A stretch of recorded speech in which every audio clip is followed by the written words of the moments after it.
Aku makan garam lagi awal daripada engkau lah. Biasa dengar ayat ni. Panas je telinga tu. Lah biasa lah tu orang tua. Kau kena faham satu benda. Orang yang lebih tua daripada kita ni, kalau boleh, dia tak nak dinasihati.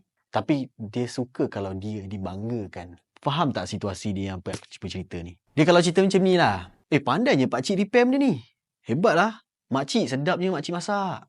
Saya nak belajar lah. Kau faham tak apa ayat yang aku cuba sampaikan ni? Kita banggakan dia, kita puji dia dan dia akan rasa benda tu bagus. Tapi macam mana pula kalau orang yang lebih tua daripada kita ni nak dengar kata kita? Cara dia, jangan kau bagi dia nasihat. Tapi kau kena buat depan dia. Contoh aku bagi, makcik ni buang sampah di sini. Sebenarnya tempat ni tak boleh nak buang sampah. Apa cara kita kena buat? Tak apa makcik, saya buangkan sampah ni. Kat sini tempat dia, bukan kat sini. Tak apa, saya angkatkan untuk makcik.